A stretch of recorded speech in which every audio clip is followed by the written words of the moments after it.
নমস্কার, আপনারা দেখছেন চেতনা টিভি। বন্ধুরা, আশা করি আপনারা সকলেই ভালো আছেন। ভালো তো থাকতেই হবে, কারণ এই পরিস্থিতি যতটা ধীরে ধীরে স্বাভাবিক হবে, কম্পিটিটিভ এক্সাম কিন্তু আমাদের দিকে এগিয়ে আসছে, আর তার প্রিপারেশন কিন্তু খুব ভালোভাবেই আমাদের করতে হবে।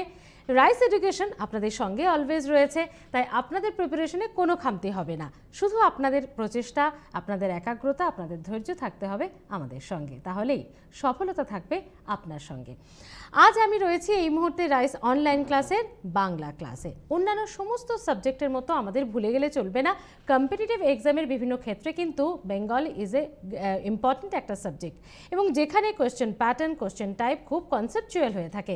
এবং এখন যখন কম্পিটিশন এত টাফ হচ্ছে, যখন আমরা দেখছি যে ছাত্রছাত্রী বা পরীক্ষার্থীর সংখ্যা এত বেড়েছে, কোশ্চেন প্যাটার্নও কিন্তু আগে থেকে অনেকটা চেঞ্জ হয়েছে। সেটা আপনারা ভালো করেই জানেন, কারণ ক্লাসের মাধ্যমে স্যারেরা আপনাদের সেই টিপসও দিয়ে থাকেন। যাই হোক, আমি সরাসরি স্যারের ক্লাসে চলে যাব। আমাদের সঙ্গে রয়েছেন রাইস এডুকেশনের senior most teacher sir Tinku Sarkar. Sir, আপনাকে স্বাগত রাইস অনলাইন ক্লাসে। স্যার, আজকে বাংলার আজকে কোন টপিক এবং এরই পাশাপাশি বিভিন্ন রকমের কোয়েশ্চেন প্যাটার্নও আপনি বলে দিয়ে থাকেন। সরাসরি তাহলে আপনার ক্লাসেই চলে যায়, বাকিটা আমরা ক্লাস করতে করতে আলোচনা করব।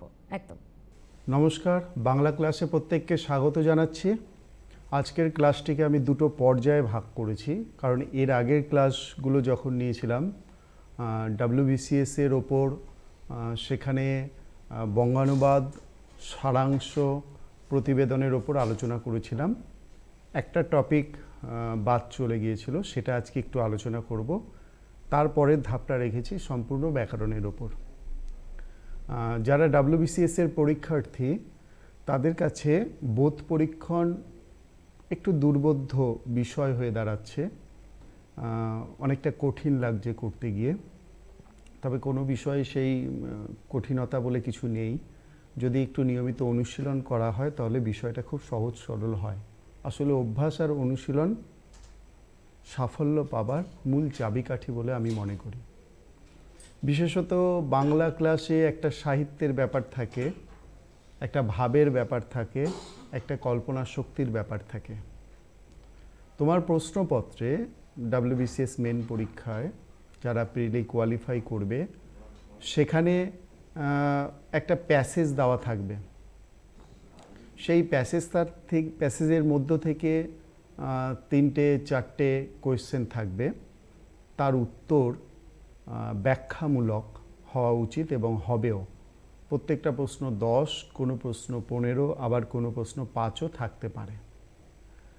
বেশিরভাগ ছাত্রছাত্রীর কাছে দেখা গেছে যে সারাংশতে দক্ষতা অর্জন করেছে, বঙ্গানুবাদ ঠিক আছে, প্রতিবেদনও মোটামুটি ঠিক আছে, কিন্তু বোধ পরীক্ষণ উত্তর লিখতে গিয়ে সমস্যা হচ্ছে। কোথার থেকে কতটা নেব, কিভাবে ব্যাখ্যা করব, কিভাবে বিশ্লেষণ করব, আর এই ব্যাখ্যা বিশ্লেষণ কতটা ভাষা দক্ষতা দেখাবো, এটা কিন্তু একটা গুরুত্বপূর্ণ বিষয়। আমি মনে করি যদি কেউ নিয়মিত অনুশীলন করো, কারণ এই বিষয়টায় ছাত্রছাত্রীরা অনুশীলনটা একটু কম করে। আজকে আমি বোধ পরীক্ষণের কিছু নিয়ম এবং এখানে একটা বোধ পরীক্ষণ করাবো। আশা করি যারা আজকের এই ক্লাসটা অ্যাটেন্ড করবে বা শুনবে, প্রত্যেকে একটা পেন এবং খাতা নিয়ে বসবে, একদম ক্লাসের মতন, যাতে আগামী দিনে তোমার বোধ পরীক্ষণে কোনো সমস্যা না থাকে। বোধ পরীক্ষণ ছোটোবেলায়ও করেছো, সেখানে এক কথায় উত্তর দেওয়ার প্রথা ছিল বা 2 কথায়, কিন্তু WBCS পরীক্ষায় 1 কথায় 2 কথায় নয়, একটু ব্যাখ্যামূলকভাবে লিখতে হবে প্রত্যেকটা প্রশ্নের উত্তর। তাহলে বোধ পরীক্ষণ কি?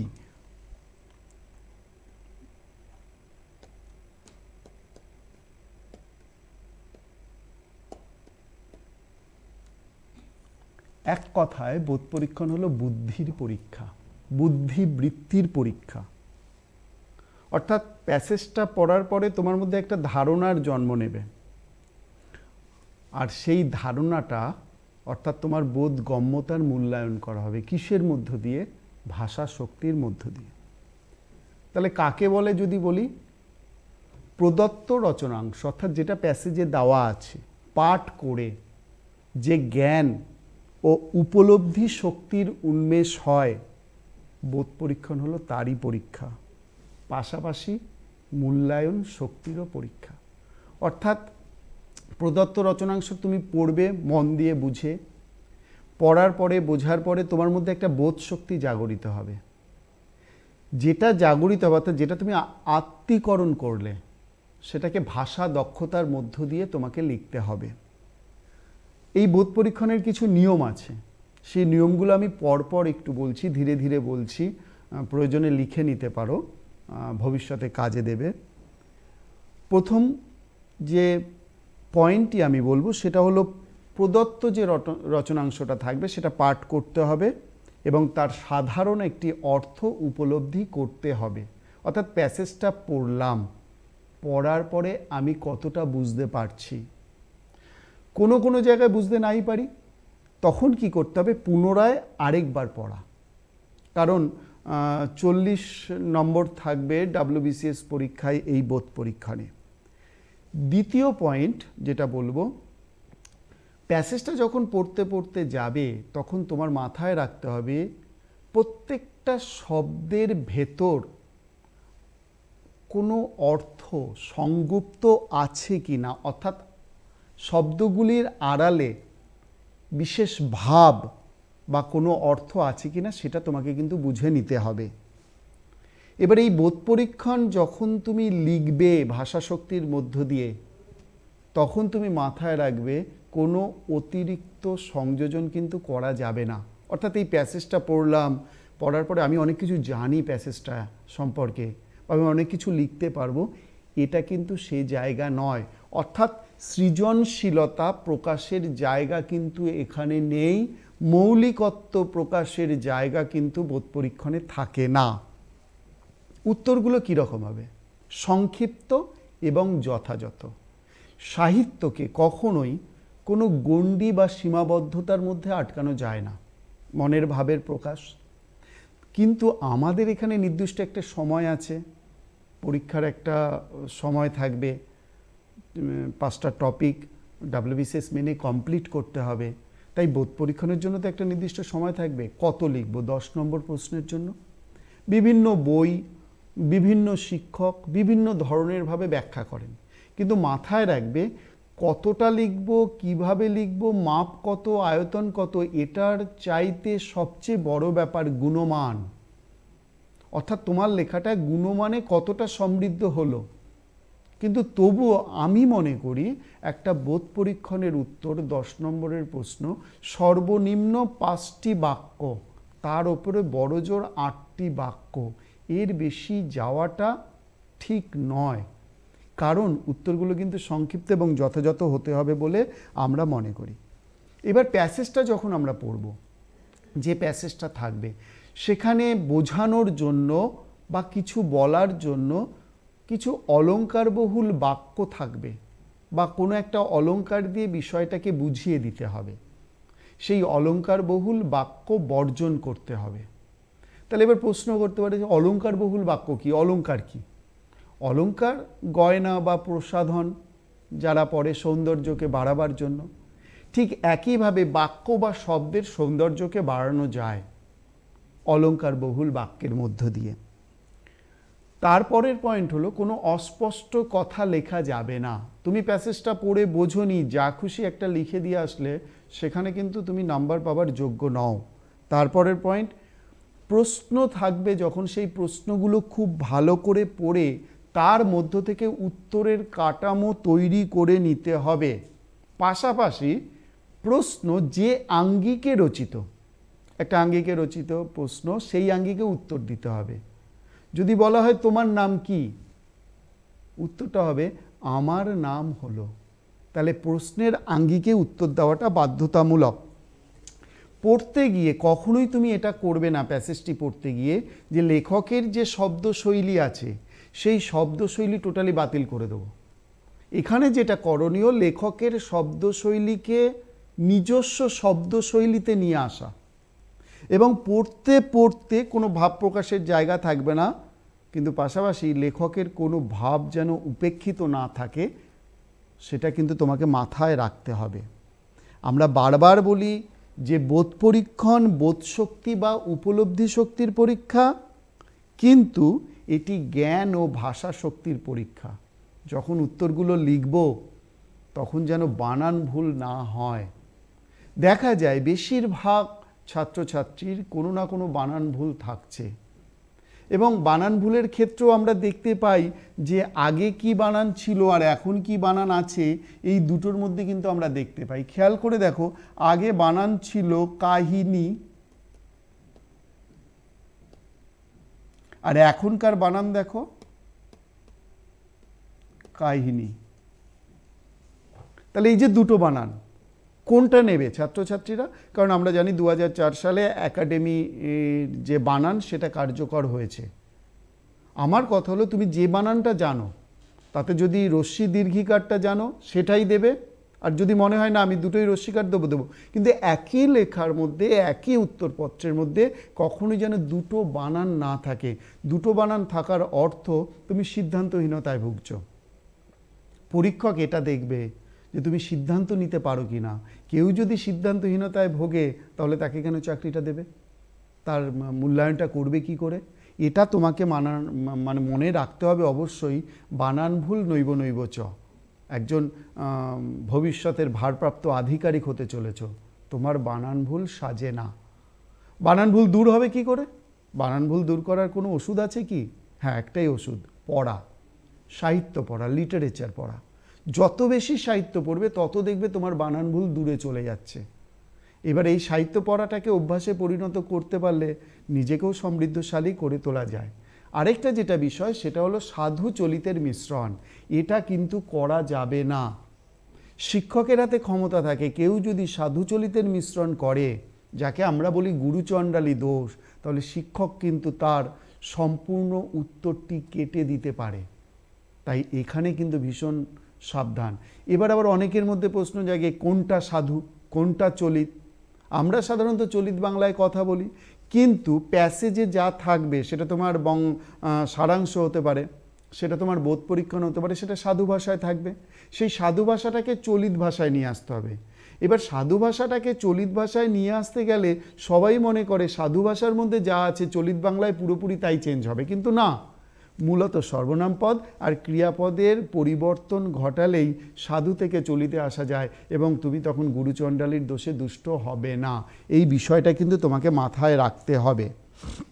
আর আমি আগেও বলেছি, কোনো সৃজনাত্মক শক্তির প্রকাশ কিন্তু এখানে থাকবে না বোধ পরীক্ষণে। অর্থাৎ আমি কিছু সৃষ্টি করতে চলেছি, নতুনত্ব, নতুন ভাবনা চিন্তা দিয়ে, না, এটা কখনোই করা যাবে না। মৌলিকত্ব প্রকাশের কোনো জায়গা নেই কিন্তু এখানে যা থাকবে প্যাসেজ থেকে উত্তর তৈরি করে তোমাকে লিখতে হবে, আর সেই লেখার মানটা নির্ভর করবে ভাষা দক্ষতার ওপর। তাহলে এই যে আমি যখন লিখব কিভাবে শুরু করব, অনেকে দেখা যায় যে আলোচ্য অংশটি বা উপরিউক্ত অংশটি বা কবি বা বক্তা বলছেন, এইভাবে কিন্তু কখনো শুরু করো না। কারণ সমষ্টিগত অর্থে বিষয়টাকে নিলে কিন্তু লেখাটা ভালো হবে। এখানে পুরুষের প্রসঙ্গ চলে আসে। তাহলে বোধ পরীক্ষণ লিখতে গেলে, সাফল্য পেতে গেলে, যারা সফলতা অর্জন করেছে তাদের সঙ্গেও যদি যোগাযোগ করো, তারাও বলবে যে নিয়মিত প্র্যাকটিস বা অনুশীলন তাদের এগিয়ে যেতে সাহায্য করেছে। ভয় পেলে চলবে না। যে বিষয়টা ভয় পাবে বা যে বিষয়টাতে তুমি দুর্বল আছো সেটাকে যদি এড়িয়ে চলো, জানবে সেই বিষয়টাই তোমাকে চেপে ধরবে আর সেই বিষয়টাই পেছনের দিকে নিয়ে যাবে। তাহলে ভয় পাবার কিছু নেই। শুধু মনের জোরে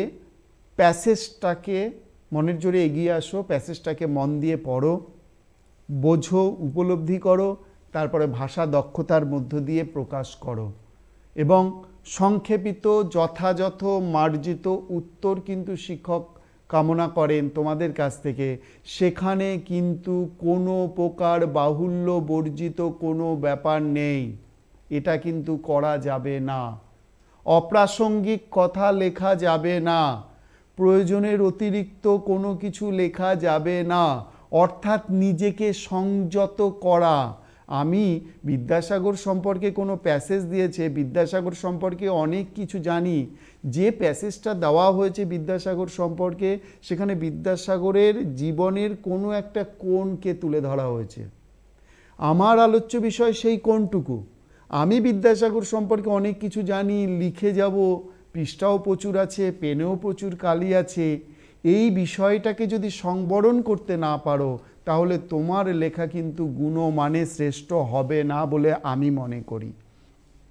আমি একটা প্যাসেজ এখানে তোমাদের সামনে বলছি, একটু খুবই আস্তে আস্তে বলবো।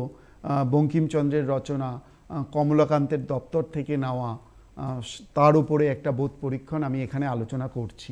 একটু লিখতে হবে, আমি খুব আস্তে আস্তে বলছি, তোমরা একটু ধীরে ধীরে শোনো, শুনে লেখো। আমি কেবল গর্ত বুঝাইয়া আসিয়াছি, ড্যাশ, কখনো পরের জন্য ভাবি নাই, দাড়ি, এই জন্য সকল হারাইয়া বসিয়াছি, ড্যাশ, সংসারে আমার সুখ নাই, সেমিক্লোন, পৃথিবীতে আমার থাকিবার আর প্রয়োজন দেখি না, দাড়ি, পরের বোঝা কেন ঘাড়ে করিব, কমা, এই ভাবিয়া সংসারী হই নাই, দাড়ি, তাহার ফল এই যে, কমা, কিছুতেই আমার মন নাই, দাড়ি, আমি সুখী